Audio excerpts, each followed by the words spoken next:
disciplina de la adoración. La celebración de la sumisión. Así que, hermanos, os ruego por las misericordias de Dios, que presentéis vuestros cuerpos en sacrificio vivo, santo, agradable a Dios, que es vuestro culto racional. Romanos 12, 1. Mis memorias más antiguas del culto de los domingos por la mañana se extienden a 1950 cuando la señora White, quien lideraba el club del evangelio local, me llevaba a la iglesia con ella todas las semanas. La iglesia de la Alianza Cristiana y Misionera sobre la avenida Lime, en Long Beach, California, era una congregación de personas como la señora White, sinceras y creyentes cuyo centro era la Biblia. Y sin duda inclinados a las misiones. Las paredes del edificio estaban cubiertas de cajas de vidrio repletas de reliquias de misioneros de África, China, India, y otras tierras lejanas. Las vitrinas estaban al nivel de mis ojos, y yo estaba embelesada con ellas. Sin embargo, mis recuerdos sobre el culto en sí no son muy claros. Por más que lo intento, no me puedo acordar nada de esa hora semanal que pasaba en el culto. Mi mente está en blanco. La mayor parte de mi niñez la pasé en la iglesia bautista de Garfield, y aquellas memorias son sin duda más vívidas. Los servicios eran como los de la mayoría de las iglesias bautistas de la época, una mezcla de canciones gospel, coritos, y quizás algún himno, un número del coro y un sermón. He revisado mis recuerdos de aquellos años, y no me acuerdo de haber pensado jamás sobre el culto colectivo. Nunca le di consideración alguna al propósito de las reuniones en el Día del Señor excepto como un lugar para predicar. Durante las décadas del 60 y 70, increíbles cambios azotaron a las iglesias evangélicas. Se cuestionaron todos los aspectos del culto y se los sometió a dolorosas pruebas de autenticidad y relevancia. En un esfuerzo por mejorar los servicios religiosos, se dejaron de lado las canciones gospel y se las reemplazó con música tipo mantra. Los predicadores fueron reemplazados por comunicadores. En los últimos 20 años más o menos, se han dejado de lado esos dos modelos anteriores para reemplazarlos con un culto colectivo que tiene un enfoque más popular y sensible a las personas que están en pos de la verdad. ¿A qué se deben todos estos cambios? ¿Es acaso una manera de hacer las cosas mejor que la otra? ¿Es la forma en que consideramos la adoración realmente algo tan importante como para que se la considere una disciplina? La respuesta a estas preguntas yace en una comprensión del culto bíblico, tanto individual como colectivo. Como mujeres del Evangelio es crucial que pensemos acerca de estos asuntos para no abandonar el corazón mismo de la adoración verdadera. Más que una actividad dominical. El culto del Nuevo Testamento abarca toda la vida. La adoración no es algo que releguemos a los domingos por la mañana, o a cualquier otra hora específica de la semana, no importa cuán innovadora sea su iglesia en la elección de la hora. La evidencia bíblica es irrefutable. La venida de Jesús cumplió con la promesa de las Escrituras de un nuevo pacto, compare con Jeremías 31, 31-34. Es muy significativo que el texto completo de esta profecía esté registrado en Hebreos 8, 7-13, en el medio de una sección, Hebreos 7-11, que afirma que ya no hay más sacrificio, sacerdocio, o templo, debido a que todo se ha cumplido en Cristo.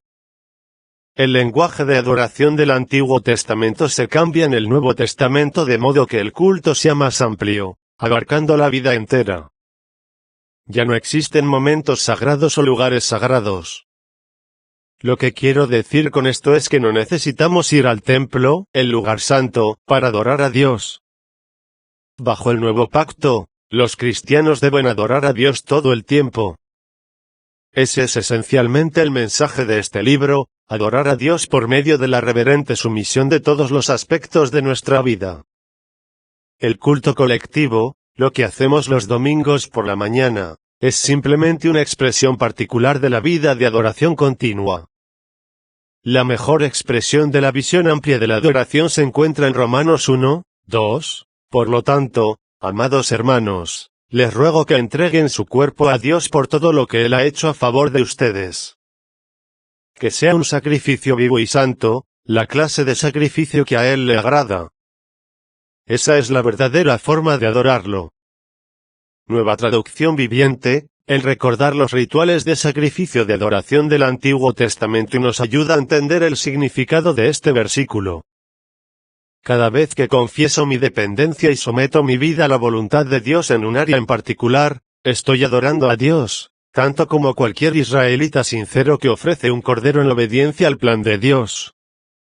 Antes de que viniera Cristo, Samuel, el sacerdote, proclamó la superioridad de esta clase de culto cuando le instruyó al rey Saúl que, ciertamente el obedecer es mejor que los sacrificios, 1 Samuel 15:22. ¿Pero qué pasa entonces con los domingos por la mañana? ¿Cómo debemos entender el significado del servicio de adoración? Culto del domingo por la mañana. La confusión reside en el porqué de la adoración. ¿Por qué adoramos? ¿Para Dios o para nosotros mismos? La suposición tácita pero cada vez más común de la persona promedio que va hoy a la iglesia es que la adoración es principalmente para nosotros, para satisfacer nuestras necesidades. Aquí hay una señal que nos revela que esta clase de pensamiento es el que predomina. Después del servicio, todos preguntan: ¿qué piensas del servicio de hoy? O se escurren por la puerta lo más rápidamente posible. La pregunta verdadera debería ser: ¿qué es lo que Dios piensa de él y de nosotros? Deberíamos preguntar: ¿qué le he brindado hoy a Dios? Es muy fácil olvidarse de que nuestra principal preocupación debería ser reunirnos con otros creyentes y, quienes lo adoran deben hacerlo en espíritu y en verdad, Juan 4:24. Todo en nuestro culto colectivo debería comenzar a partir de la comprensión de que nuestro Dios santo y trascendente debe ser complacido y glorificado por lo que hacemos. Esto es, después de todo, nuestro objetivo los otros 6 días de la semana. ¿Y qué ocurre con nuestras necesidades? Cuando alabamos y adoramos a Dios como la iglesia reunida, con nuestras canciones y oraciones, escuchando y sometiéndonos a la palabra de Dios, la unidad y la comunión se dan naturalmente como resultado, son el producto derivado y la evidencia de la gracia generosa de Dios. La adoración correcta, ya sea individual o colectiva, resulta en la satisfacción de todas nuestras necesidades, y una relación adecuada con Dios, y con los demás. La preparación para el culto. La preparación para el culto no es algo que solo los ministros deban hacer. Es importante que todas las personas que vengan a adorar se preparen. Y quiero que sepan que esto no es sencillo. El domingo por la mañana puede ser la mañana más difícil de toda la semana. Muchas parejas, especialmente aquellas con hijos pequeños, tienen más peleas los domingos por la mañana que cualquier otro día de la semana. A veces, cuando por fin llegan a la iglesia, la adoración parece imposible. La respuesta comienza con la preparación durante el sábado. Si es posible, preparen el sábado a la noche la ropa que se pondrán el domingo. Incluso, tengan planeado el desayuno para entonces. Acomoden ya la Biblia, las lecciones y todas las demás cosas que habrán de necesitar el domingo en la mañana. Pónganse de acuerdo con su esposo y niños mayores sobre la hora a la que todos se levantarán en la mañana para poder tener el tiempo suficiente para estar listos para ir a la iglesia. Luego vayan a dormir a una hora razonable. Oren acerca del día del Señor, por el servicio, la música, los pastores, sus familias, y ustedes mismas. Lo ideal sería poder compartir un breve momento de oración familiar antes de dejar la casa el domingo en la mañana. Pidan que Dios sea glorificado y que Él le hable a cada miembro de la familia. Si ustedes pueden llevar a cabo estos cambios en su fin de semana, no caben dudas que el culto del domingo mejorará. Expectantes. Debemos venir con grandes expectativas, ya que experimentaremos exactamente lo que esperamos. Mi amiga Diana, cuya vida está repleta de dificultades, tiene un gran sentido de expectativa cuando concurre a la iglesia. Una vez me dijo que cada domingo en la mañana es como Navidad. Su entusiasmo se acrecienta a medida que se acerca el sermón, y ella está ansiosa por escuchar y recibir el nuevo don de entendimiento de Dios y su voluntad, que el pastor desenvolverá como un regalo esa mañana frente a la congregación. ¡Qué hermoso! La disciplina de la adoración. Es el día del Señor. Estamos reunidas para adorar junto con el pueblo de Dios. Estamos preparadas y expectantes. Entonces ahora, ¿cómo adoramos en una forma que complazca a Dios? Centrado en Dios. El culto centrado en Dios comienza cuando nos concentramos en la asombrosa revelación de Dios. Este Dios de las Sagradas Escrituras es el Creador omnipotente, todopoderoso, que le dio existencia a todo por medio de su palabra. Este es Dios, y es omnipresente, presente por doquier, sobre todas las cosas, pero no está limitado por nada. Dios es omnisciente, todo lo sabe, y hasta sabe cuántos cabellos hay en nuestra cabellera. Conoce nuestros pensamientos antes de que los pensemos o de que los demos a conocer. Dios es santo y habita en la luz inalcanzable de su propia gloria. Cuando nos reunimos para adorar, debemos comenzar conscientemente con una imagen enorme de Dios delante de nosotras y preguntarnos lo siguiente: ¿cómo hemos de conducir nuestras vidas cada día y darle forma a nuestras reuniones para glorificar a este inmenso Dios?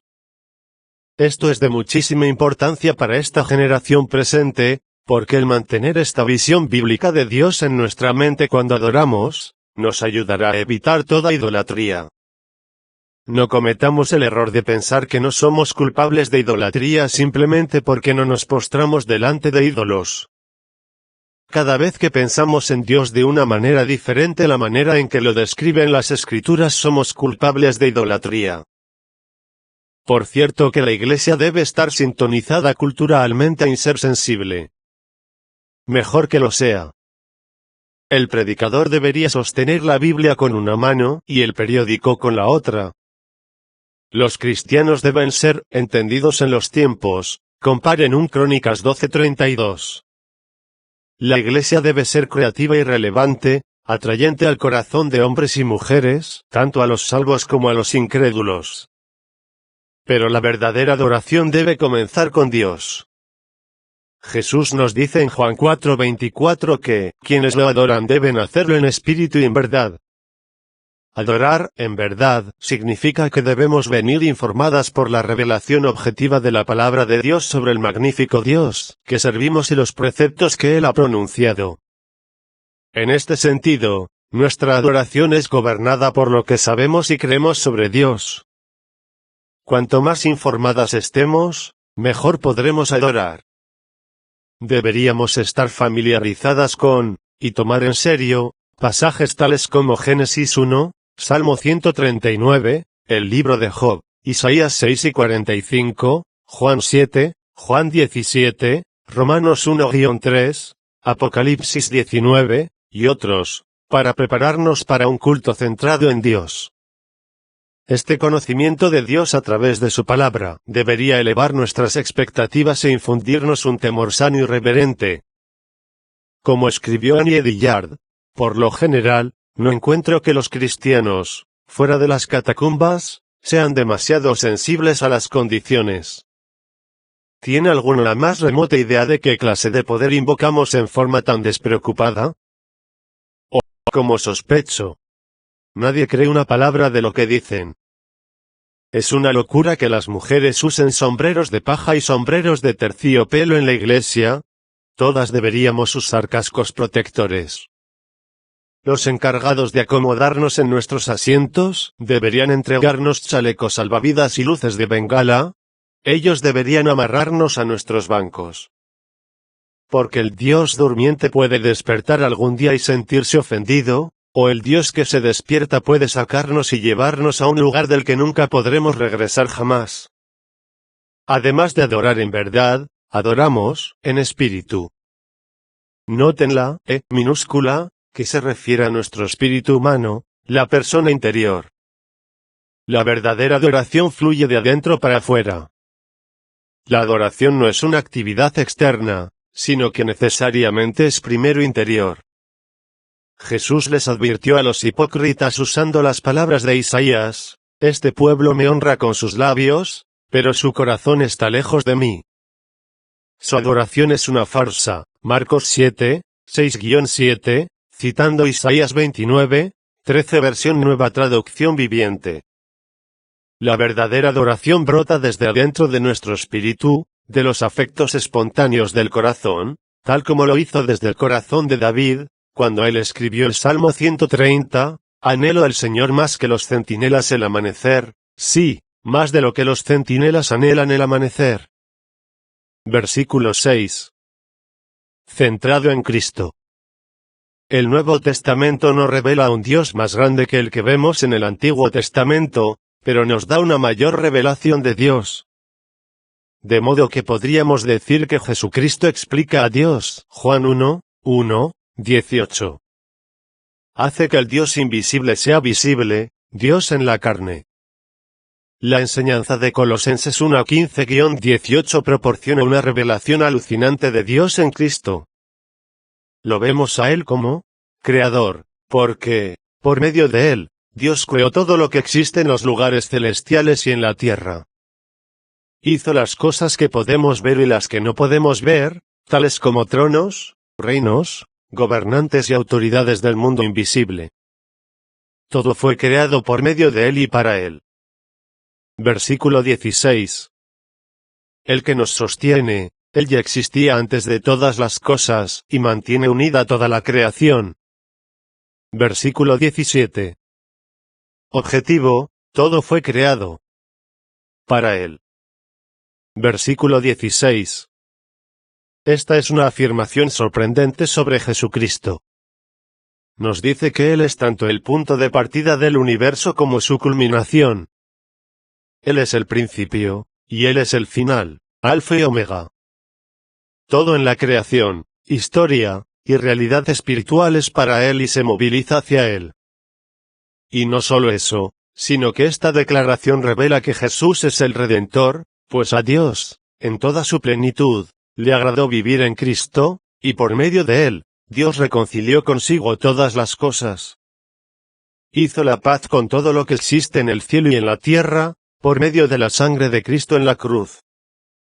Versículos 19-20. Dado que Cristo es la máxima revelación de Dios, Él debe ser el núcleo central de nuestra adoración. E. V. Hill, pastor de la Iglesia Bautista Misionera del Monte Sion, relata una historia sobre una mujer anciana en su iglesia a la que todos llamaban 1800, porque nadie sabía cuántos años tenía. Esta anciana era muy severa con los predicadores visitantes porque ella comprendía muy bien que Jesucristo debía ser el centro de la adoración cristiana. Si el predicador tardaba en honrar a Cristo, ella decía: «Elévalo». Después de unos pocos minutos, si ella pensaba que no estaba ocurriendo, gritaba nuevamente: «Elévalo». Podía llegar a ser una hora muy larga para aquellos que no elevaran a Jesús. Dado que Cristo es la máxima revelación de Dios, Él debe ser el núcleo central de nuestra adoración. Cuando Jesucristo es el centro, Él es el foco que trae unidad a la Iglesia. Cuando nuestra adoración se centra en Dios y se centra en Cristo, cuando estamos adorando como individuos y como un grupo, se perfecciona la unidad. El pastor y autor A.W. Tozer lo explicó esto muy bien. ¿Se le ha ocurrido alguna vez a usted que 100 pianos todos afinados con el mismo diapasón, están afinados automáticamente entre ellos? Al ser afinados están en armonía, no los unos con los otros, sino con un estándar al cual cada uno debe predisponerse individualmente. De modo que cuando 100 fieles se reúnen juntos, cada uno mirando a Cristo, están en el corazón más cerca uno del otro que lo que podrían estar si tuvieran que convertirse en una unidad consciente y quitaran sus ojos de Dios para lograr un compañerismo más cercano. Centrado en la palabra. El culto de la iglesia primitiva se centraba en la palabra de Dios. El apóstol Pablo instruyó al joven pastor Timoteo: «Entre tanto que voy, ocúpate en la lectura, la exhortación y la enseñanza. 1 Timoteo 4:13. Al final del primer siglo, un historiador eclesiástico registró que los cristianos habían continuado con esta práctica. En el día llamado domingo, todos los que habitan en ciudades o en el campo reúnanse en un lugar, y las memorias de los apóstoles y las escrituras de los profetas sean leídas, en tanto que lo permita el tiempo. Luego, cuando haya terminado el lector, que hable el presidente, instruyendo y exhortando a la gente a que imite esas buenas cosas. La lectura pública de la palabra de Dios es importante. En nuestra iglesia, nos ponemos de pie para la lectura de las Escrituras por dos razones: primero, para fijar nuestra atención y luego, para dejar en claro que como congregación estamos juntos bajo su autoridad.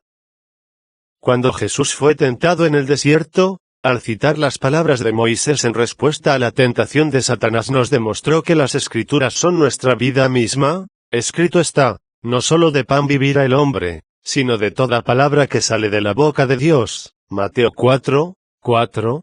Véase también Lucas 4:4. Deuteronomio 8:3. Las Escrituras eran vida para Moisés y alimento para Jesús. ¿Y qué pasa con nosotros? Cuando se leen las Escrituras los domingos a la mañana, ¿creemos realmente que las palabras son esenciales para nuestra vida misma? Piensen acerca de eso la próxima vez que se reúnan para adorar. Servicio.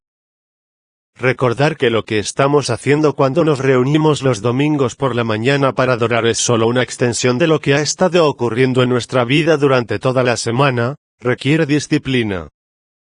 Es tan fácil aceptar la forma de pensar que dice, nosotros adoramos los domingos por la mañana. El pensar de esa manera sugiere que no adoramos durante el resto de la semana. Los domingos deberían ser como cualquier otro día de la semana, a excepción de que adoramos con toda la iglesia reunida. Pero podemos cantar himnos, leer las Escrituras, y someter nuestra vida a la autoridad de la palabra de Dios todos los días. Lo que hacemos los domingos debería equiparnos para servir a Dios durante toda la semana. La adoración, ya sea a solas en casa, en el trabajo, en el aula de clases, o con la iglesia reunida, es consagración. La adoración es servir a Dios cada día. Por eso, hermanos míos, ya que Dios es tan bueno con ustedes, les ruego que dediquen toda su vida a servirle y hacer todo lo que a Él le agrada. Así es como se le debe adorar. Romanos 12.1, traducción al lenguaje actual. Cada mujer que se considere cristiana debe comprender que la adoración es la máxima prioridad de su vida. La adoración es lo que Dios desea de mí y de ustedes, todos los días. Jesús lo aclaró cuando reprendió a la muy ocupada y frenética Marta, cuando ésta criticó a su hermana, que estaba sentada a los pies de Jesús. Marta, Marta, afanada y turbada estás con muchas cosas. Pero solo una cosa es necesaria, y María ha escogido la buena parte, la cual no le será quitada. Lucas 10:41-42. María eligió la buena parte, y nosotras podemos hacer lo mismo. Debemos imponer disciplina a este asunto de la adoración, porque es la voluntad de Dios para nosotras en el Evangelio. Renueven su mente. Expliquen por qué es posible sentirse con deseos de adorar pero no estar verdaderamente adorando. ¿En qué forma es vuestra obediencia un acto de adoración? Vean 1 Samuel 15:22, Romanos 12:1. ¿Qué significa adorar a Dios, en espíritu y en verdad? Vean Juan 4:21-24, 17-17. ¿Cómo pueden adorar a Cristo en todos los aspectos de vuestra vida? Vean Romanos 12:1-2. Cuando comprendemos que la adoración debe centrarse en Cristo, ya que Él es al mismo tiempo nuestro sacrificio, sacerdote y templo, ¿cómo deberíamos llevar a cabo nuestras oraciones, cantos, y predicación? ¿Qué pueden hacer ustedes y sus familias para estar espiritualmente preparadas para el culto de los domingos a la mañana? Hagan una lista, compártela con su esposo e hijos, y trabajen juntos para implementar su plan.